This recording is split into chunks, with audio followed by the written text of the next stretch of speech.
আপনার বাবাজান খরচ করেছেন, হুকুম দিয়েছেন, এবং অজিবাদ থেকে যে বাবাজানের আদেশ নির্দেশ আছে সবগুলোই প্রত্যেকটা মুরিদ মানতে বাধ্য। যারা বাবাজানকে স্বীকার করে নিয়েছেন এবং বাবাজানের দরবার আহকামা স্বীকার করছেন তাদের জন্য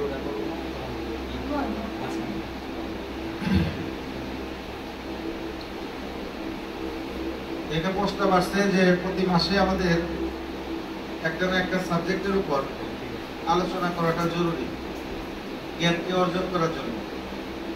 কারণ আমরা যদি দরবারে আসি আর সেবা করেই চলে যাই এবং জাহেরা প্রকাশ্য কিছু জ্ঞান এলেম যদি অর্জন না থাকে আমাদের, তাহলে আমরা কিভাবে মানুষের প্রশ্ন উত্তর দিব বা কিভাবে আমরা মানবো যে কোনটা ঠিক কোনটা ব্যাঠিক। এখন আনোয়ার গ্রুপের এখানে উরস শরীফ দরবার অনুমোদ্য কার্য ভক্ত এরা কিভাবে করবে, যেমন উরস শরীফ দরবার এবং অনুমোদ্য কার্য মানে কাজ, আপনি দরবারে একটা কাজ করবেন, এটা কিভাবে আপনি অনুমতি পাবেন, দরবারে কে আপনাকে অনুমতি দেবে, এই প্রসঙ্গে বলা আছে।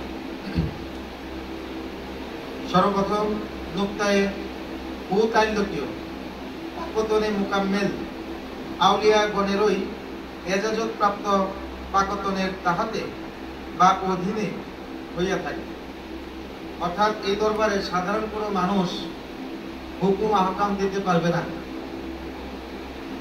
আছে না, আমরা এক মুরিদান আরেক মুরিদানকে হুকুম দেই, কিন্তু এটা সিস্টেম এখানে নাই। আমাদের দরবারের বিধান হচ্ছে নুক্তায়ে হু মানে কি? নুক্তায়ে হু হচ্ছে আল্লাহই শক্তিতে শক্তিবান, অর্থাৎ আল্লাহ একটা পাওয়ার, আল্লাহর একটা শক্তি। এই হু, যেমন আল্লাহ বলতে গেলে আমরা কি বলি? আল্লাহ হু, ইল্লাহ হু, হু ইয়া হু বলি কিনা? ঠিক এই আল্লাহ হু, যে হু শব্দটা তার আগে হলো নুক্তা। আলিফের মাথায় কি নুক্তা? আলিফের মাথায় নুক্তা হলে সেটা কি আকার হয়? মিম আকার ধারণ হয়। এবং আলিফের মাথার থেকে নুক্তাকে সরাইলে সেটা আলিফ হয়, আর নুক্তা আসলে সেটা মিম আকার হয়। মিমে মোহাম্মদ সৃষ্টি, মিমের সমস্ত মানুষ সৃষ্টি, মিমের অনেক রাজ রহস্য আছে। এখানে বোঝার ক্ষেত্রে হালকা বললাম, নুক্তায়ে হু তাইল্লকীয় মানে সম্পর্কিত, পাকাতনে মুকাম্মেল অর্থাৎ যে ওলিয়া উলিয়া পাকাতন হয়েছে, মুকাম্মেল হয়েছে। কামেলের উপরে হচ্ছে মুকাম্মেল, মুকাম্মেলের নিচে হচ্ছে কামেল। বলে না এই লোকটা অনেক কামেল, কামিয়াবি। তাহলে মুকাম্মেল হচ্ছে কামেল তৈরি করতে পারে চোখের ইশারায়, একটা থাপড় দিয়ে। এই শক্তি মুকাম্মেলের আছে। এরকম একজন মুকাম্মেল আউলিয়া গণেরই এজাজত মানে হুকুম, অনুমতি, অনুমোদ্য প্রাপ্ত পাকতনের তাহতে অর্থাৎ অধীনে হইয়া থাকে। এছাড়া না দরবার সিরে রেসালাতে কুবরা মুহাম্মদ দুরূদ আলাইহিস সালাম হু ইয়া হু বেলায়েতি উজমা। বেলায়েতি উজমা বলি না আমরা, শোহরতে কুল হু খাতেমুল বেলায়েতি উজমা, আমাদের যে প্রথম সবকটা। শোহরতে কুল হু খাতেমুল বেলায়েতি উজমা আফু রহমানিয়াতুল ভান্ডারিয়া সিরে রাজে মুক্তি দরবারে মুসাবিয়া, মুসাবিয়া রহমানিয়া ভান্ডারিয়া এলাকি আহাদিয়া হইয়া। ঠিক না বেটি? ঠিক। এখানে বেলায়েতি উজমা শব্দটা কি জিনিস, এটা কাকে নির্ধারণ করছে? এখানে বলা আছে যে সিরে রেসালাতে কুবরা অর্থাৎ রেসালাতের যে মূলাধার, যিনি আহমদ মুস্তাফা, মুহাম্মদ মুস্তাফা, যিনি জাতে পাক হুইয়া হু অর্থাৎ আমাদের নবী মুহাম্মদ রাসূল সাল্লাল্লাহু আলাইহি সাল্লাম, উনি মূলত বেলায়েতি উজমা। সুবহানাল্লাহ বলুন না, সুবহানাল্লাহ। উনি মূলত বেলায়েতি উজমা। এখন কেউ যদি বলে বেলায়েতি উজমা জিনিসটা কি, একটু তো বলতে পারবে না, ঠিক না ভাই? ঠিক। আচ্ছা, এরপরে কি? কুলহু খাতেমুল বেলায়েতি উজমা আবু রহমানিয়া তাল ভান্ডারিয়া সিররে রাজে মুকফি হু নুক্তায়ে রহমানিয়া রুহিহু দরবারে মুসাবিয়া রহমানিয়া ভান্ডারিয়া এলাকিয়া আহাদিয়া ইয়াহু আমাদের তরিকার শ্রদ্ধা। তাই দরবারি এসকানা, এসকানা মানে প্রেমিক, প্রেমানা, এসকানা রুজুই মানে নত, রুজুই তালেব মুরিদানের দায়িত্বে পুরশ্বরী বা দরবারি যে কোনো কাজ কর্মাদি এবাদতে পরিগণিত, এছাড়া না। এই কথাটা ক্লিয়ার?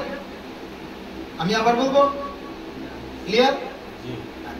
এরপরে অনুমোদ্য বিষয়টা কি? দরবারি রেকর্ডেড দপ্তরের মুরিদান হইতে দরবারি বেলায়েতি রহস্য উপযুক্ততা অনুযায়ী অনুমোদ্য করিয়া থাকেন। আমাদের দরবারে মুসাবিয়ার রেকর্ডের মুরিদান হইতে হবে, তবে সে একটা দায়িত্বের অনুমোদ্য পাবে। কিন্তু দরবারের রেকর্ডের মুরিদানের বাইরে এই অনুমোদ্যটা কেউ পাবে না। এরপর আসেন কার্য। কার্য মানে কাজ, এসকানা মানে প্রেমানা, এতে কাদি আগ্রহী, দায়িত্বশীলতা, মুগ্রামী, ধর্তব্যবিহীন মানে কোনো প্রকার মুগ্রামী নাই, হ্যাঁ, কোনো প্রকার ধর্তব্য মাওলানা হবে না, এরকম একটা ব্যক্তি ধর্তব্যবিহীন, রুজুইর অনুপাতেই অনুমোদ্য মুরিদানেরাই স্তর অনুপাতে কর্মী বা চার্জি কর্মী বটে। অর্থাৎ একজন চার্জি বা একজন কর্মী সে এরকম একজন দায়িত্বশীল, মুগ্রামী, ধর্তব্যবিহীন এবং সবসময় মাওলার দিকে রুজু নত অবস্থায় আছে, এরকম একটা ব্যক্তি এই কার্য পরিচালনা করতে পারবে। এছাড়া অন্য কোনো ব্যক্তির সুযোগ নাই। এরপর আসেন ভক্ত। এতে কাদি মুগ্রামী, ধর্তব্যবিহীন, আগ্রহী ভক্তরাই অনুমোদ্য মুরিদানদের সহায়তায় তারা কর্মী বটে। অর্থাৎ ওই যে রেকর্ডেড মুরিদান অনুমোদ্য, তিনি একমাত্র তার ভক্তকে দিয়ে কাজকর্ম করাইতে পারবেন। যদি ভক্তটা আগ্রহী থাকে, মুগ্রামী, ধর্তব্যবিহীন থাকে এবং তার মধ্যে এসকানা রুজুই ভক্তি হালতে থাকে, উন্নত। ক্লিয়ার? কিন্তু বেলায়েতি রহস্যের এজাজত প্রযোজ্য আছে। বেলায়েতি রহস্যটা কি বিষয়? যিনি আমার বাবাজান বলি, আমরা জানের জান বলি, যিনি জানতে পারবো ইয়াহু, তিনার অপর একটি রহস্যের নাম হচ্ছে বেলায়েতি রহস্য। অর্থাৎ বেলায়েতি রহস্যের মূলাধারী হচ্ছে বাবাজান হুয়া রহমানুর রহিম। ক্লিয়ার? এই বেলায়েতি রহস্যের এজাজত প্রযোজ্য। অর্থাৎ আমরা একজনকে নিয়োগ করলাম একটা কাজের জন্য, একটা খাদেম হিসেবে, চার্জি হিসেবে, কিন্তু মালিকের যদি ইচ্ছা না থাকে তাহলে এটা হবে না। মালিকের যদি ইচ্ছে থাকে তাহলে এটা সম্ভব। এই জন্য বলছে বেলায়েতি রহস্যের এজাজত মানে হুকুম প্রযোজ্য। আচ্ছা, ভক্ত হোক বা মুরিদানি হোক, অবাধ্যতা মুগ্রামী ধর্তব্যে সে কোন মুরিদান, সে কোন দরবারি এবাদত রূপী কার্য খেদমতে যোগ দেওয়া নিষিদ্ধ। একটা ব্যক্তি আমাদের তরিকার মধ্যে সে ভক্ত হোক অথবা মুরিদান হোক, সে দরবারের কোনো কাজ করতে পারবে না যদি তার মধ্যে মুগ্রামী থাকে, তার মধ্যে বেয়াদবি থাকে। ক্লিয়ার? আচ্ছা, এই বলছে ভক্ত হোক বা মুরিদান হোক, অবাধ্যতা মানে বাধ্যতা নাই, অবাধ্যতা। অর্থাৎ আমি ডাইরে যেতে গেলাম, তুমি বামে গেলা, আমি বললাম বাবা একটু বসো, তুমি বললাম বাবা একটু আসি, এগুলো হচ্ছে অবাধ্যতা। অবাধ্যতা বলছে ভক্ত হোক বা মুরিদান হোক, অবাধ্যতা মুগ্রামী ধর্তব্যে সে কোন দরবারি ইবাদত রূপী কার্য খেদমতে যোগ দেওয়া নিষিদ্ধ। যদি যোগ দেয় তবে তৎসুমরায় নতিজা অশুভনীয়। অর্থাৎ তার নিষেধ করছে তাকে বাবা যান যে তুমি কোনো দরবারি কাজ করবে না। এরপরেও যদি সে গোপনে গোপনে দরবারি কাজে জড়িত হয়, এটার জন্য সে নিয়ামত পাবে না, বরঞ্চ সে কিয়ামত পাবে। এজন্য বলছে যে তৎসুমরায় নতিজা অশুভনীয়। এটা আধ্যাত্মিক একটি ভাষা। ক্লিয়ার? নিচে বলেছেন ওয়াল জলিল জব্বারুল জব্বার কাদিরুন হাদিয়ে মুতলাক সর্বোপরি জ্ঞাত রহমান গফুর রহিম। অর্থাৎ তিনি ভালো জানেন, তিনি সর্বোপরি জ্ঞাত।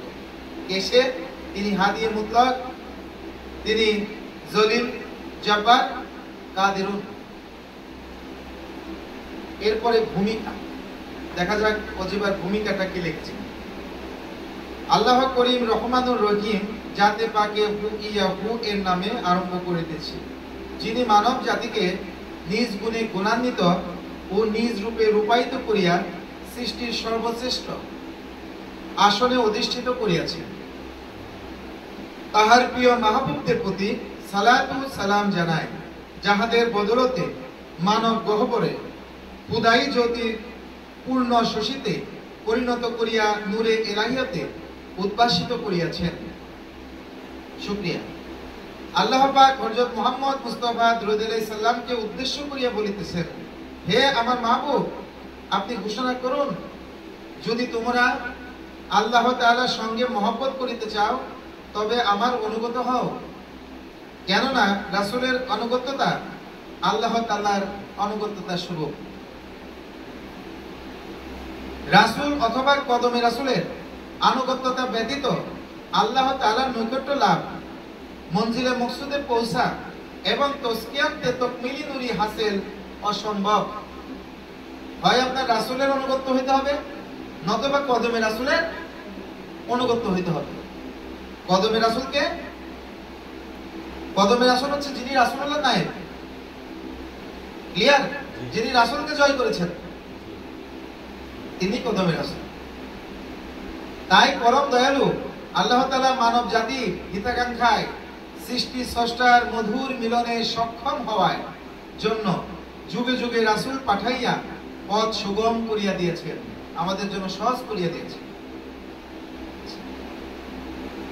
শেষ নবী হযরত মুহাম্মদ মুস্তাফা দুরূদ আলাইহিস সালামের যুগে আসিয়া রাসূলতের প্রয়োজন মিটিয়া যায়, এরপরে রাসূলতের প্রয়োজন নাই।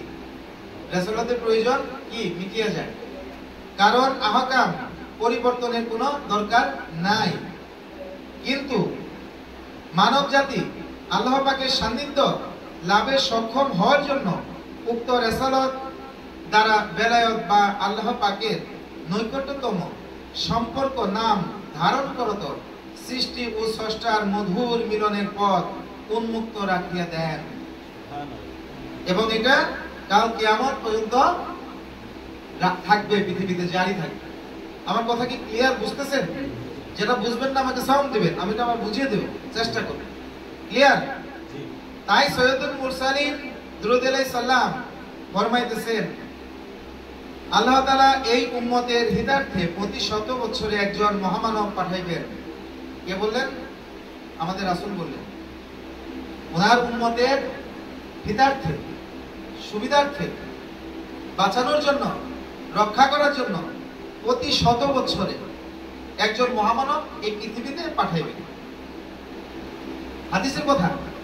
আচ্ছা, যিনি ধর্মকে নবরূপে রূপায়িত করিয়া পুনর্জীবিত করিবেন। ওই মহামানবের কাজ কি? এই রাসূলের ধর্মটাকে নবরূপে রূপায়িত করিয়া পুনর্জীবিত, মানে পুনরায় জীবন দান করিবেন। এইভাবে পৃথিবীতে এত ধর্মের আবির্ভাব, এতগুলা তরিকার আবির্ভাব।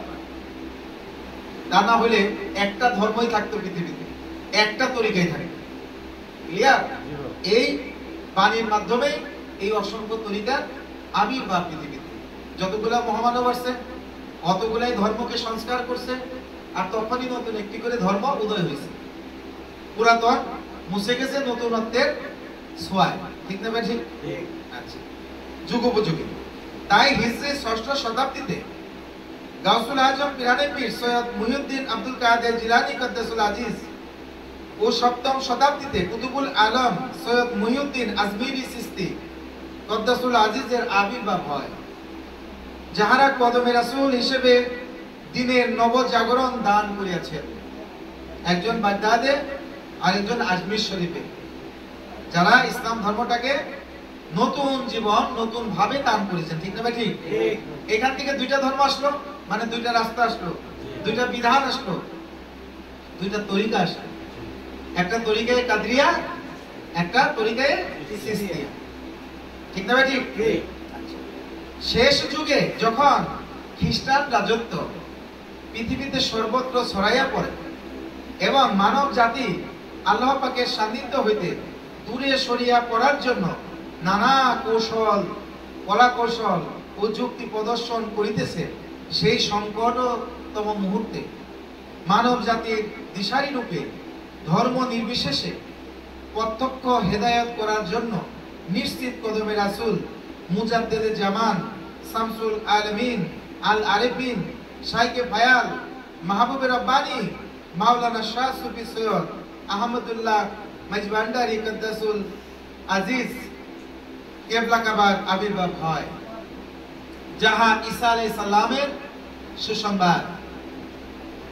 এই শুরু অতঃপর তাহারই রুহিসুত স্থলাভিষিক্ত কদমে রাসূল আল্লাহী নূরি বিদ্যুতের কেন্দ্রস্থল যুগ মহান ওলিউল্লাহ আশিকে আহমদি মাশুকে খিলকাত আল্লাহর চরিত্রের চরিত্রবান খুদাই আলুতে প্রজ্বলিত আলু সেফাতে রহমানের পূর্ণ প্রতীক স্বরূপ হুজুরে আকরাম দুরূদ আলাইহিস সালামের উপযুক্ত প্রতিনিধি মানব জাতির দিশারি হাদিয়ে জামান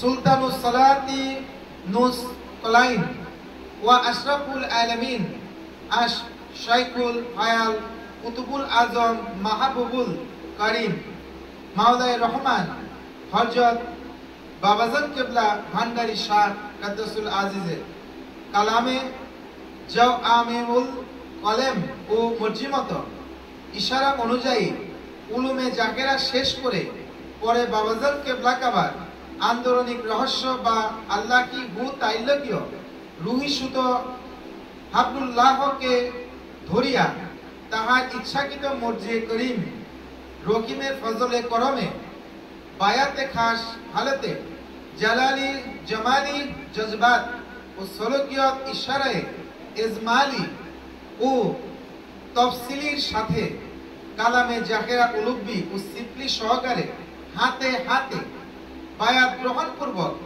সুপ্রদি হালে খাস সোহবতে ফয়েজে জাকির বাতেন মুশারফ হই। কে বললেন এই কথাটা? যিনি আস্তানায়ে পাক দরবারে মুসাবিয়ার প্রতিষ্ঠাতা। তিনি কিভাবে বায়াত হইলেন, কি নমুনায় বায়াত হইলেন, কি কি লগ্ন নিয়ে বায়াত হইলেন, এই কথাটি এখানে বলা আছে। যদিও ভাষাগুলো অনেক কঠিন, কারণ এই ভাষাগুলো আমাদের অনেকের অজানা, তাই কঠিন মনে হচ্ছে। যদি আমাদের জানা থাকতো ভাষাগুলো সহজ মনে হতো, ঠিক না ভাই? তাহলে যিনি এত বড় দরবারের প্রতিষ্ঠাতা, তিনি নিজেকে কত ছোট করে এখানে স্বীকৃতি দিয়েছেন। তিনি নিজের লেখা বই নিজেকে তো বড় করতে পারতেন, ওই তিনি তো নিজেকে বড় করেন নাই। আর আমরা সবাই বড় হতে চাই, তাই না? কথাটা কত বড় হইতে চাই। তিনি এত বড় একজন মহামানব হয়ে তিনি নিজেকে কত ছোট ভাবে নিজের পরিচিতি ব্যক্ত করেছেন একজন মুরিদ হিসেবে। তাহার বেসালের পর দরবারি আস্তানায়ে পাকে হুজরা শরীফে রওজা শরীফ তাইল্যকীয় মর্জে মাওলাই মতে নির্ধারিত আলমের ভেদময় কর্মীয়তি আশ্রয়মূলক তসরুপ রূপে রুগীর খেদমতে থাকিয়া পূর্ণতায় 16 বছরের অধিক কাল, প্রায় 18 বছর, এবং তকমিলি নুরির ফৌজাতে ইত্তেহাদি হু তালিবিয়তে মুস্তগরত ছিলাম। অর্থাৎ বাবাজান হুজুরে আজম উনার বাবাজান কেবলার কাছে 16 বছরের অধিক, প্রায় 18 বছর একটানা দিবারাত্রি উনার খেদমতে ছিলেন। এটা উনি স্বীকার করেছেন। ক্লিয়ার? যিনি মাদারজাত ওলি হয়ে এত বড় ক্ষমতার অধিকারী হয়ে, আবু বকর সিদ্দিকীর খাস বংশধর হয়ে, জমিদার নন্দন হয়ে, দুনিয়াবি সম্পদ হিকমত কম নয়, বংশ মর্যাদাও ছোট নয়, মাদারজাত ওলি 18 দিনে ভূমিষ্ঠ, অসংখ্য হিকমত কেরামত জাহার, তিনিও তার বাবাজান কেবলার কদমে 18 বছর খেদমত করেছেন। আর আমরা সেই তুলনায় কি, আমরা অনেক বড় হয়ে গেছি না? আমরা অনেক কিছু পেয়ে গেছি, তাই না? এই যে যার যার বিবেকের কাছে প্রশ্ন, বোঝার জন্য। প্রসঙ্গত উল্লেখযোগ্য যে হযরত বাবাজান কেবলা কাবা প্রত্যেক আলেমে সায়ের করিতে এবং স্তর উপযোগী জাকের বাতেন হেদায়েত করিতে সক্ষম ছিলেন। তিনি বেলায়েতের উচ্চ স্তর মজজুবে সালেকের দরজার অধিকারী ছিলেন। হালতে জজ বেউ মুস্তগরক হইতেন এবং হালতে সলুকে পূর্ণ হাদিয়ে কামেল মুকাম্মিলুল আকমল বিন মুজাররদ কুতুবুল আজম লকবধারী অর্থাৎ অলিকুলের যুগ সম্রাট ছিলেন। পরমর্জি মাওলাই হু রহমানুর রহিম ফজলে করমে শাইখে ফায়াল বাবাজান কেবলা কাবার ইশারা অনুযায়ী রুহি তকমিলি হালতে তবদিলি জবরি রুহি কশিশ জাগের বাতেন তবদিল হালে সন 1366 হিজরির 10ই শাবান রোজ শুক্রবার মোতাবেক 18/6/1948 ইংরেজি তারিখে রাতে প্রায় 8 ঘটিকার সময় মাওলার ফজলে করমে মুকাররমিয়ত যুক্ত মর্জি অনুযায়ী হিজরত করি, অর্থাৎ সকাল 8 ঘটিকা শাবান চাঁদের 10 তারিখে রোজ শুক্রবার ছিল। এতেই মনে আমাদের মাহফিল শুক্রবার। এবং পরে রহমানিয়াত আল ভান্ডারিয়ার সংযুক্তিতে স্থাপিত অত্র দরবারে মুসাবিয়ায় হিজরত করি। তখন দরবারে মুসাবিয়ার নাম ছিল না, তখন দরবার ছিল না, অর্থাৎ এখন বর্তমান যে দরবারটা এখানে উনি ওই তারিখে ওই সময় হিজরত করেন। উনি হিজরত করেন মাইজবান্ডার দরবার শরীফ থেকে, ওনার বাবাজান কেবলার কদম থেকে। সুবহানাল্লাহ বলবেন না?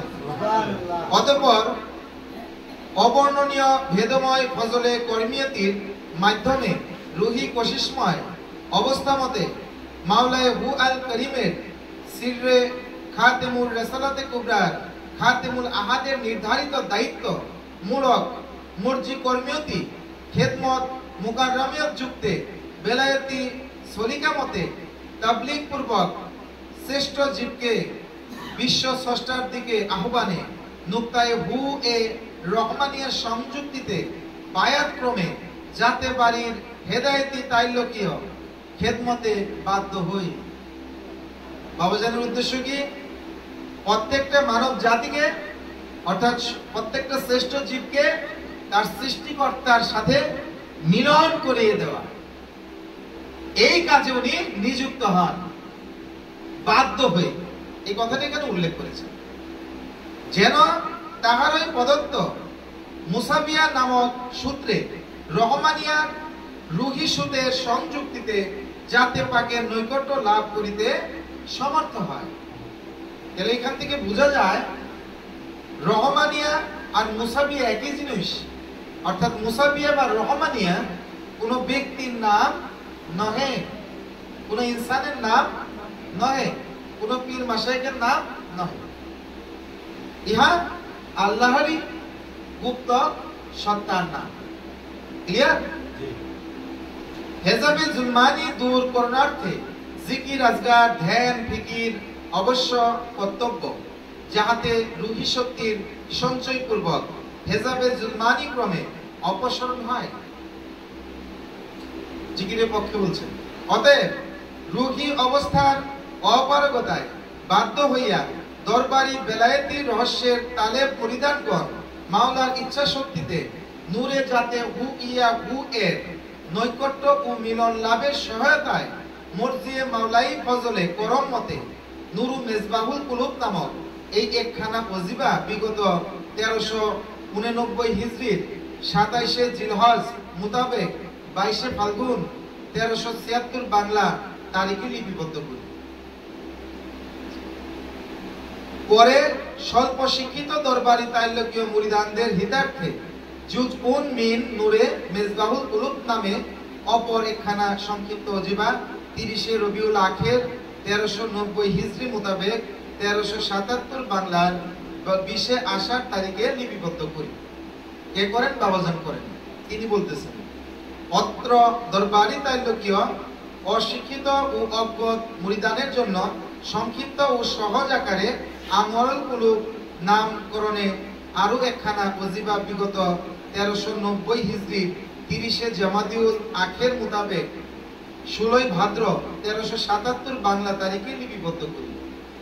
উহাকে সপ্তভাগে বিভক্ত করত পৃথক পৃথক অংশের নামকরণ পূর্বক প্রত্যেকেই যেন বুঝিতে ও করিতে পারে তাহার চেষ্টা করিয়াছি। ততমধ্যে এক অংশ অজিবায়ে অজুবিয়া ও তৎতাইলকীয় ইলতেজা যাহা প্রত্যেক তালে পরিধানের জন্য নির্ধারিত অজিবা, যেন স্বল্প সময়ে অজিবা তেলায় প্রান্তে ফায়েদায়ে রুহি ও তসকিয়ায়ে নফসি হাসিল করিতে মুরিদান সক্ষম হয় একেবারে অল্প সময়ে।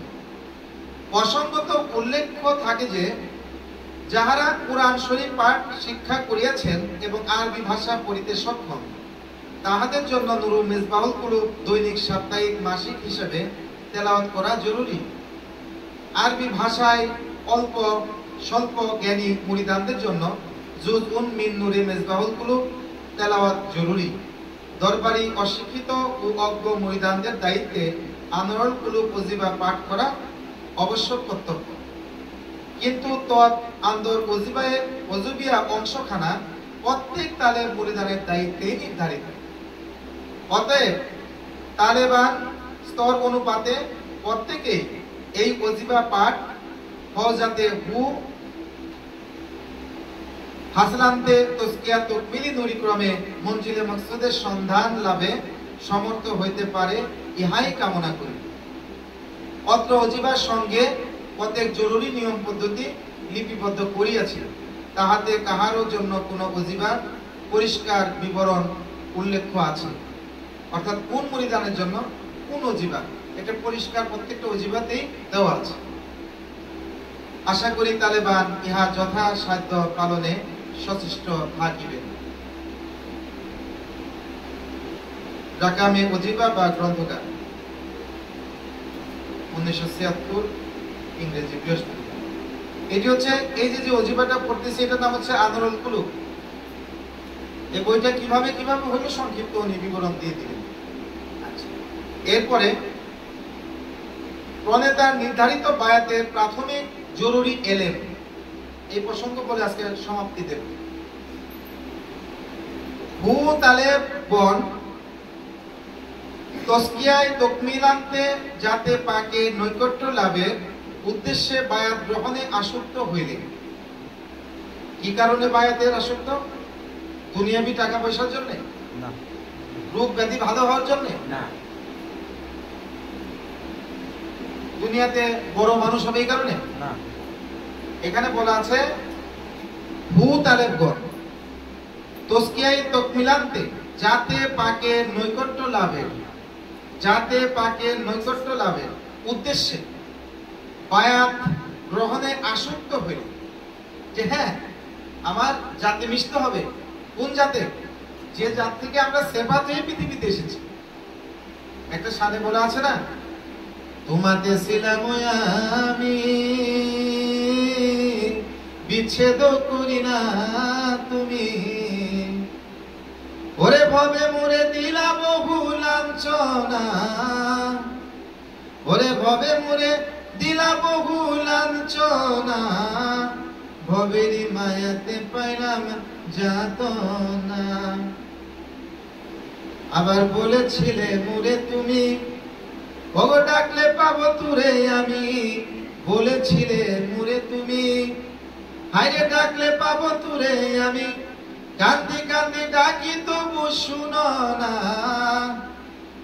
কান্দি কান্দি ডাকি তবু শুনো না, বুঝি না গো প্রিয়া তোমার ছলনা।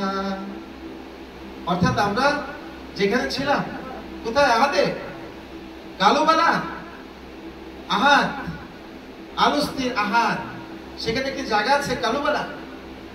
হ্যাঁ, সেইখান থেকে আমাদেরকে যখন পৃথিবীতে পাঠায়, তখন আমাদেরকে পাঠানোর সময় আল্লাহ কিছু ওয়াদা নিয়েছিলেন। মানে প্রাথমিক পর্যায়ে বায়াত করেছিলেন সর্বপ্রথম। হ্যাঁ, বায়াত মানে কি? একটা কেনা বেচার যেরকম অঙ্গীকার থাকে, নিয়মতান্ত্রিক থাকে, আমি টাকা দিলাম বিনিময়, তুমি আমাকে মাল দাও, ঠিক না ভাই? ঠিক। আদান প্রদান, কেনা বেচা। আচ্ছা, যেটা তওবার মুখ্য উদ্দেশ্য। এই যে আমরা তওবা পাঠ করি, যেখানে আল্লাহ পাক আমাদেরকে ওয়াদা করেছিলেন এই দুনিয়াতে যা কিছু থাকবে সব তোমার জন্য সৃষ্টি করিয়াছি, তোমাকে সৃষ্টি করিয়াছি আমি আল্লাহর জন্য, তুমি আমার ইবাদত বন্দেগী করিবে, তোমার যা লাগবে সব আমি তোমার বহন করিব, তোমার হায়াত মত রিজিক ধন দৌলত সবকিছু মালিক আমি তোমাকে দেব। ক্লিয়ার? তো সেখানে আমরা ওয়াদা করেছিলাম যে আল্লাহ তুমি যেখানে পাঠাও তোমারই গুণগান গাবো, তোমারই ইর্তেজা করব, প্রার্থনা করব, তোমারই গোলামি করব। আমি না জানি অন্য কারে, আমার মন প্রাণ রহিয়াছে তোমার কদম তলে, ঠিক না ভাই? ঠিক। তুমি রাখো মারো যাহা করো, রাখো মারো যাহা করো, না যাব অন্য ধারে, আমার মন প্রাণ রহিয়াছে তোমার কদম তলে। আমি না জানি অন্য কারে, ওরে আমি না জানি অন্য কারে, আমার মন প্রাণ রহিয়াছে তোমার কদম তলে। আমরা তখন বলেছিলাম এরকম কথা, কোথায়? আহাদে। কারণ তখন তো শয়তানের ধোকায় পড়ি নাই, ওইখানে তো শয়তান ছিল না, আমাদের পরিপুকুলার তাড়না ছিল না। কি ওয়াদা আল্লাহ যা করাইছে আমরাও ওই ছোট মানুষের মতো যা বলাই তাই বলি, আমরা ওইভাবে তালে তালে ওয়াদা করে চলে আসছি। দুনিয়ায় জন্ম নিয়ে বলছি ওয়াদা ওয়াদা, ওয়াদা ওয়াদা, অর্থাৎ সব কিছুকে ভুলে দুনিয়ার মায়ায় আবদ্ধ হয়ে সব ভুলে গিয়েছি কে আমার আল্লাহ, কি তার সাথে আমার কথা, কি ওয়াদা দিয়েছিলাম কিছুই আর মনে নাই। এখন শুধু আমার আমার আমার, তোমার শব্দটাই ভুলে গিয়েছি, ঠিক না ভাই? ঠিক। এইটাকে স্মরণ করানোর জন্য আল্লাহ আদম সন্তানদের মধ্যে থেকে অসংখ্য নবী রাসূল ওলি আব্দাল গাউস কত বুজুর্গ প্রেরণ করেছেন, করতেছেন, করিবেন। ক্লিয়ার? অর্থাৎ আল্লাহর প্রতিনিধি প্রেরণ করবেন, যেটা আগে বলেছি প্রতি 100 বছরে একজন। আচ্ছা, তাহলে আমরা ভুলে গেছি, আল্লাহ স্মরণ করে দেয় ওনার প্রতিনিধিদের মাধ্যমে। সেই ভুলে যাওয়ার কারণে ওনার প্রতিনিধির মাধ্যমে যখন স্মরণ হয় তখন ভিতরে প্রেম জাগ্রত হয়। হ্যাঁ হ্যাঁ, আমার কি উপায় হবে, আমার কি গতি হবে, ইয়া নফসি, আমার কবরে কি গতি হবে, আমার ফুলসিরাতে কি গতি হবে, আমার মিজানে কি গতি হবে, আমার হাসরের মাঠে কি উপায় হবে। তখন এই সব চিন্তায় দুনিয়াদারি বাদ দিয়া মাওলার সন্তুষ্টির রেজামন্দি কিভাবে করা যায়, আমরা সেই চিন্তায় কিছুদিন বা সাময়িক ছোটাছুটি করি, যতক্ষণ পর্যন্ত শয়তানের ধোকায় না পড়ি, ঠিক তবে ঠিক। আচ্ছা, এর পরবর্তীতে যখন আল্লাহর প্রতিনিধি হিসেবে কাউকে পছন্দ হয় বা পেয়ে যায়, তখন তাহার হাতে হাত দিয়ে আমরা বায়াতের অঙ্গীকার করি, ঠিক না ভাই? ঠিক। যে অঙ্গীকারটা আমরা পৃথিবীতে আসার আগে কালোমালা বলেছিলাম, আহাদে। কিন্তু পীরের কাছে বা আল্লাহর প্রতিনিধির কাছে বায়াত হয়ে অঙ্গীকার করলাম দ্বিতীয়বার, এরপরে আমরা প্রতিনিয়তই সেই অঙ্গীকার ভাঙতেছি, প্রতিনিয়তই আমরা হুকুম অমান্য করতেছি। সুযোগ কি আল্লাহ বারবার দিবেন? না। আপনি যতবার পাপ করবেন অতবারই মাপের আশা করলে হবে কি? তাহলে তো পৃথিবীতে সবাই পাপী হয়ে যাবে, তাহলে আর জান্নাত আর জাহান্নামের কি দরকার ছিল, ঠিক না ভাই? ঠিক। আচ্ছা, এই জন্য এই ওয়াদাগুলা যে আমরা করেছি, এই ওয়াদা মোতাবেক আমরা চলতে পারতেছি কিনা, আমাদের ওয়াদা মোতাবেক কোনো ভুল ত্রুটি আছে কিনা, এগুলো আমাদের সর্বসময় চিন্তার মধ্যে, মনের ভিতরে জল্পনার মধ্যে রাখতে হবে। যদি ভুল হয় সেগুলো সংশোধন করে চলতে হবে, তবে প্রত্যেকের মঙ্গল হবে, বায়াতের উদ্দেশ্য পূর্ণ হবে, নতুবা হবে না, ঠিক না ভাই? ঠিক। আচ্ছা, তাহলে এখানে বলছে কি কাদেরকে বায়াত করানো যাবে? হু তালেবগণ তসকিয়ায় তকমিলি আনতে যাতে পাকের নৈকট্য লাভের উদ্দেশ্যে বায়াত গ্রহণের আসক্ত হইলে দরবারি সরিকা প্রাপ্ত এলেমদারি ব্যক্তিকে বলিবে এবং এজাজত প্রাপ্ত দরবারি লোকের দ্বারা জ্ঞান অর্জনের জন্য লিখিত বোর্ড ইত্যাদি পড়াইয়া শুনিবে। ও আজিজি হালে রুজুই সহিত ভালো করে খেয়াল করিবে। দরবারি সলিকা প্রাপ্ত লোকটিও মাওলার ফজলে করমের আকাঙ্ক্ষায় তাহার জন্য দোয়া করিবে এবং বায়াত গ্রহণের তরিকা পদ্ধতি তাকে শিখাইয়া দিবে। ও তৌহিদি বেলায়েতি সম্বন্ধনীয় মুরব্বী সিপলি জ্ঞান দান করিবে, যাহা বেলায়েতি তাইলকের সিরে রাজে মুক্তি সিলসিলাওয়ার বায়াতি তাইলকীয় স্তর। অর্থাৎ কি বুঝলাম এই ভাষাটুকুর মধ্যে? আপনি যখন একটা মানুষকে দরবারে নিয়ে আসবেন, তখন দরবারে যে বুটগুলো আছে, লেখাগুলো আছে, এগুলো লগে থেকে সে পড়তে পারে তারে পড়াবেন, সে পড়তে না জানলে আপনি পড়ে পড়ে তাকে শোনাবেন এবং দরবারের বায়াস সম্পর্কে, দরবার সম্পর্কে, তরিকা সম্পর্কে তাকে যতটুকু জানেন অতটুকু বুঝতে দেওয়ার চেষ্টা করবেন এবং মনে মনে তার জন্য দোয়া করবেন অনবরত।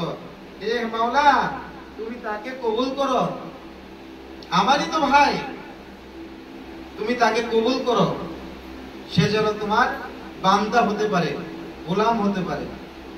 তাহলে কি হবে? আমারই দ্বারা যদি একটা ভাই কবুল করেন মাওলা, ওই ভাইয়ের উসিলায় আমি পার হওয়ার আশা রাখতে পারি। ঠিক না ভাই? ঠিক। কিন্তু আমরা কি আসলে তা করি? আমরা দরবারে এসে যার যার ধান্দায় থাকি, কিন্তু এটা তো হুকুম না।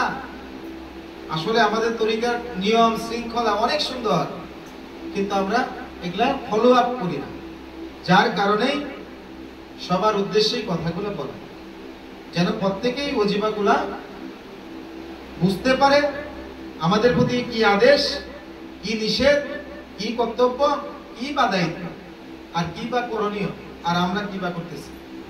ঠিক না ভাই? ঠিক। এই জন্য আমি দেখে দেখে পড়তেছি। কেন? কারণ এই ওজিফাটা যেন ভুল না হয়, কেউ বলতে যেন না পারে অন্তত আমাদের দরবারে মুসাফের তরিকার কোন ব্যক্তি যেটা ওনার মন গড়া কথা বলেছে। ঠিক না ভাই? ঠিক। এর জন্য আমি ওজিফা কালাম সম্মুখে রেখে দেখে দেখে আপনাদের সম্মুখে ব্যক্ত করতেছি, শুধু এইটুকু সংশয় দূর করার জন্য। ক্লিয়ার? এরপরে আসে বায়াত আকাঙ্ক্ষী। তাহলে পরে দরবারি বেলায়েতি রহস্যের অর্থাৎ পীরের, তাহলে এখানে আবার বোঝালো কি? এখানে বেলায়েতি রহস্যটা আবার পীরের ক্ষেত্রেও ব্যবহার করা হয়েছে। অর্থাৎ বেলায়েতি রহস্যের অর্থাৎ পীরের বা তৎ নির্ধারিত অবস্থার সমীপে বলিবে, আমি আল্লাহ পাকের রেজামন্দি। মানে যে ব্যক্তি বায়াত হবে সে কি বলবে? বলিবে, আমি আল্লাহ পাকের রেজামন্দি ও তসকিয়ায়ে তাকমিলি নূরির উদ্দেশ্যে পূর্ণ সুপ্রদে রুজু হইলাম, মানে নত হইলাম। পূর্ণ সুপ্রদে মানে কি? সকল আদেশ হুকুমের মধ্যে দিয়ে আমি নত হইলাম, মানে মানব আমি বাধ্য, আমাকে বায়াত ক্রমে কবুল করুন। এই কথাটা প্রথম জবানবন্দি দিতে হবে। আপনারাও দিচ্ছেন, হয়তো এইভাবে সাজিয়ে বলা হয়নি, কিন্তু আরেকভাবে দেওয়া হয়েছে। মূল একটা জিনিস ক্লিয়ার। অতঃপর দরবারি বেলায়েতি রহস্য রুহি এলেমিয়াত প্রদানের উদ্দেশ্যে বায়াতের তাইলকীয় জরুরি নিয়ম পদ্ধতি, যুক্তিমূলক প্রশ্ন উত্তর কথোপকথনের তালিবিয়তের উপযোগী মনে করিলে কলেমা, কালাম, ওজিফা ও তেলাওয়াতে কুরআনের ভেদময় রহস্যের মর্ম অনুযায়ী যাহার জন্য যে ওজিফা বা সলিকা নির্ধারণ করেন, তাহার চাল চলনের উপযোগী জরুরি নিয়ম পদ্ধতি বা কানুনাদি স্তর অনুযায়ী বুঝাইয়া বলিবেন। প্রত্যেকটা মানুষের জ্ঞানের স্তরটা এক না, যার যেরকম স্তর তাকে সেই স্তরের জ্ঞান দিয়ে হলেও তাকে হেদায়েতের দিকে রাখতে হবে। যেহেতু তার উদ্দেশ্য আল্লাহ রাসূলের রেজামন্দি, তার উদ্দেশ্য তাসকিয়াত তাকমিলি নূরি প্রাপ্ত হওয়া, তার উদ্দেশ্য জাতে ইলাহিতে পৌঁছে যাওয়া। অর্থাৎ এই ব্যক্তি যখন তার উদ্দেশ্যে পৌঁছাইতে পারে সেই পর্যায়ে তাকে শিক্ষা দিতে হবে। ক্লিয়ার? এটা এমন না যে মুরিদ দিয়ে পীরে ব্যবসা করবে, এটা এমন না যে যত মুরিদ বাড়বে পীরের তত নজরানা বাড়বে। ক্লিয়ার? অতঃপর দরবারি বেলায়েতি রহস্য কি? আচ্ছা, উল্লেখ থাকে যে কলবিয়ান ও মৌখিক ইবাদতে এবং রুহি মাদ্দায় উন্নত দরবারি সাফায়েত যুক্তে একাগ্র চিত্তে এশকে আজিজি রুজুই হালের তালেবিয়তের প্রত্যাশীদেরই খিলকতি রুহিসুদ যুক্ত বায়াত হয়। তাহলে এখানে বোঝা গেল একটা লোক একা একা বায়াত হতে পারবে না, এখানে একটা সাফায়েত যুক্ত ব্যক্তি লাগবে, মাধ্যম লাগবে। রাইট, যেহেতু এটা আল্লাহ রাসূলের দরবার, এখানে কোনো পীর মাশায়েখ নাই, কিন্তু যিনি মাধ্যম তিনি হয় পীর। ঠিক না? ঠিক। আল্লাহকে পাওয়ার একজন মাধ্যম যেটা রাসূল, তিনি হয় একজন পীর। আচ্ছা, তার সাফায়েত ক্রমে এখানে কি বায়াত হওয়া যাবে। আচ্ছা, আবারও বলি, উল্লেখ থাকে যে কলবিয়ান ও মৌখিক ইবারতে এবং রুখি মাদ্দায় ও উন্নত দরবারি সাফায়েত যুক্তে একাগ্র চিত্তে এশকে আজিজি রুজুই হালের তালেবিয়তের প্রত্যাশীদেরই খিলকতি রুহিসুদ যুক্ত বায়াত হয়। তৎপর তালেবিয়তের ব্যাস সুপ্রত এশক এতেকাদ অনুযায়ী এবং তরিকামূলক সলিকায় রুহি নির্ধারিত রিয়াজত ইবাদত ক্রমে কল্পে ভূতাল্যকীয় রহস্যের ফজলে করম বা তাপময় নুরি বিদ্যুৎ সঞ্চার বর্ষে। এরকম হলে কি হবে? এই কল্পের মধ্যে তাপময় একটা বৈদ্যুতিক শর্টের মতো নুরি বিদ্যুৎ বর্ষণ হবে, যার মাধ্যমে দেখবেন অনেকে চিল্লিয়ে ওঠে, হাত দিয়ে ওঠে, কাঁপুনি দিয়ে ওঠে। ঠিক না? ঠিক। এটা ইচ্ছে করে করে না, এটা কল্পের মধ্যে বর্ষণ হয়, ফায়েজ, তখন এটা হয়ে যায়। যার হয় সে বুঝে, অন্য জানে না। আচ্ছা,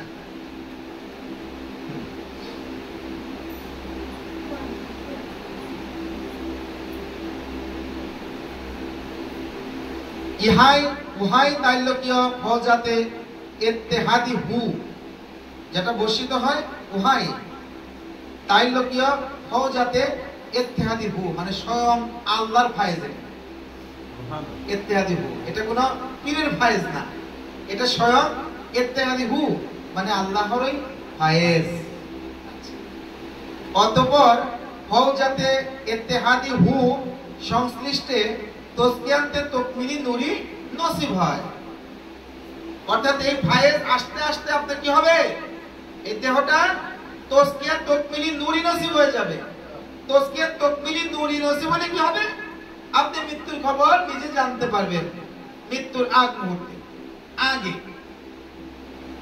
আপনি মৃত্যুর পরে আপনার দেহ মাটির জন্য হারাম হয়ে যাবে, পোকামাকড় আপনাকে স্পর্শ করবে না, মাটি আপনার দেহকে স্পর্শ করবে না, অর্থাৎ আপনার দেহ বুঝবে না, বলবে না, কাফনের কাপড়েও দাগ আসবে না। এর নামই হচ্ছে তসকিয়া তকমিলি নূর। ক্লিয়ার? আজকে আমাদের এই পর্যন্তই সমাপ্ত দিচ্ছি। 1 নাম্বার থেকে 7 পৃষ্ঠা পর্যন্ত ভূমিকা সহকারে একটু ক্লিয়ার ভাবেই করার চেষ্টা করলাম। ভুল ত্রুটি মার্জনীয়, কারণ এখানে অনেক আধ্যাত্মিক ভাষা আছে যে ভাষাগুলোর সাথে আমরা অনেকেই পরিচিত না। আর এই ভাষাগুলো আমরা বাংলা ভাষায় উচ্চারণ করতে গেলে এখানে আরবি, উর্দু, ফার্সি ভাষা আছে, যেটা বাংলাতে উচ্চারণ করতে গেলে ভুল ত্রুটি হইতেই পারে, হওয়াটাই স্বাভাবিক, যেহেতু আমাদের মাতৃভাষা বাংলা। ক্লিয়ার? এজন্য মাওলার নুরি কদমে আজিজি মিনতি হালে প্রার্থনায় ক্ষমা চাচ্ছি যে ওনার অজিমা পাঠায় যদি কোনো ভুল ত্রুটি বেয়াদবি ভাষায় প্রশ্নে যে হয়ে থাকে, মাওলা যেন নিজ গুণে ক্ষমা করে আমাদেরকে কবুল করে নেন, সবাই বলে আমিন। এবং আজকে এই মাসিক মাহফিলে 7 পৃষ্ঠা পর্যন্ত কালাম পাঠ করলাম। এই আমরুল কুলুব উজিবা থেকে পরবর্তীতে মাওলা যদি দয়া করেন এবং আমরা যদি হায়াতে জিন্দেগি পাই বা এই মাহফিল পরের মাসে করার সুযোগ মাওলা দেন, অবশ্যই 8 পৃষ্ঠা থেকে আবার আমরা শুরু করব। এরকম ভাবে প্রত্যেকটা মাসিক মাহফিলে আমাদের দরবারে এক একটা সাবজেক্ট, এক একটা ওজিবা বা আদাবে সলিকা বা আমরা যে শান সেমা করি, এই বিষয়গুলো সম্পর্কে অন্তত না হলেও মিনিমাম 1 ঘন্টা হোক, আধা ঘন্টা হোক আলোচনার দরকার আছে কিনা? যদি দরকার হয়ে থাকে তাহলে আমরা চেষ্টা করব এই আলোচনাটা প্রত্যেক মাসিক মাহফিলে নির্দিষ্ট একটা টাইম করার জন্য। আজকে যেহেতু অনেক রাত্রি হয়ে গেছে, আপনাদের অনেকের চোখে ঘুম, তবুও আমি আপনাদের অনুরোধে আমি এতটুকু পেশ করলাম আপনাদের মঙ্গলার্থে, বোঝার সুবিধার্থে, ইবাদতের মানুষে। এখন আমার এই কষ্ট বা এই পড়া তখনই সার্থকতা হবে যখন আপনারা এই আদেশ হুকুম মোতাবেক নিজেকে পরিচালনা করবেন এবং নিজেকে শুদ্ধ করবেন এবং আল্লাহ রাসূলের দিকে অগ্রসর হবেন। অসৎ পথ থেকে সৎ পথে অগ্রসর হওয়াটাই আমাদের মুখ্য উদ্দেশ্য। মানুষকে কষ্ট দেওয়া, অন্যায়ভাবে কারো হক নষ্ট করা, কারো আমানত খেয়ানত করা, এটা আমাদের কাম্য নয়। আমাদের কাম্য কারো যদি আমানত থাকে তারটা গচ্ছিত রাখা এবং তারটা তারই কাছেই ফেরত দেওয়া। ঠিক, আমরা বিশ্বাস করি মাওলা আমাদের কর্মে যতটুকু রেখেছেন অতটুকুই আমরা প্রাপ্ত হব, এর বেশি না। মাওলা আমাদের কর্মে যদি 10 তলা বিল্ডিং না রাখে, হাজার চেষ্টা করলে পাবো না। মাওলা আমাদের কর্মে যদি কোটিপতি না বানায়, আমরা কি কোটিপতি হতে পারবো না? তাহলে আমরা বিশ্বাসী দুনিয়ার এই অর্থ সম্পদের উপর নয়, আমরা বিশ্বাসী মাওলার দয়া মেহেরবানির উপর। আমার মাওলার দয়া মেহেরবানি হইলে আমরা সব কিছুই করতে পারবো, আর ওনার দয়া মেহেরবানি না হইলে আমরা অক্ষম, অচল, অসাধ্য, দুষ্কর। ঠিক না ভাই? ঠিক। এই বিশ্বাসটা আমাদের রাখতে হবে মাওলার পদে। আমি মাওলার আশায় দিন কাটাই, মাওলা বিনে আমার উপায় নাই। আমি মাওলার আশায় দিন কাটাই, মাওলা বিনে আমার উপায় নাই। মাওলা খাওয়াইলে আমি খাই, মাওলা বিনে আমার উপায় নাই। এই ধ্যান খেয়ালে যদি মাওলার দিকে থাকতে পারেন, অবশ্যই ঠকবেন না। অবশ্যই মাওলা আপনার বিশ্বাসের মর্যাদায় দয়া মেহেরবানি নসিব করবেন। আর যদি নিজেরাই নিজেদের কর্মের প্রতি এবং দুনিয়ার লোভে দাবিত হয়ে আপনারা নিজেদেরকে পরিচালনা করেন, সেটা মাওলাই ভালো জানেন কি হইতে পারে। কিন্তু এটা কোনো তরিকতপন্থী বা কোনো বায়াত ব্যক্তি বা কোনো মুরিদান ব্যক্তি বা ভক্তের প্রতি এরকম আচরণ বা এরকম ব্যবহার থাকা উচিত নয়, তাহা অশুভনীয়। ঠিক না ভাই? ঠিক। তো যাই হোক, অনেক কথা বললাম, আমাদের পরবর্তী কার্যক্রমে চলে যেতে হবে। এখন আজকের মতো এখানে সমাপ্ত করতেছি। আমার এই কথার মধ্যে আপনাদের কি অবুঝার কোনো কিছু আছে? কেউ যদি না বুঝতে পারেন যে এই ভাষাটা বুঝি নাই, এই শ্লোকটা বুঝি নাই, এই লাইনটা বুঝি নাই, এর অর্থটা বুঝি নাই, তাহলে আপনারা আমাকে জিজ্ঞাসা করতে পারেন, আমি চেষ্টা করব বোঝানোর জন্য। আর যদি বুঝেন তাহলে শুকর আলহামদুলিল্লাহ। এখন আপনারা বলেন, আপনারা কি বুঝেছেন? জি। যাক আলহামদুলিল্লাহ। এখন রেখে দিচ্ছি। আল্লাহ সবাইকে বোঝার মতো তৌফিক দান করুন, প্রত্যেককে মাওলার জাতে মিশনের জন্য মেহেরবানি নসিব করুন। সবাই বলি আমিন। আমিন। আসসালামু আলাইকুম ওয়া রাহমাতুল্লাহি ওয়া বারাকাতুহু।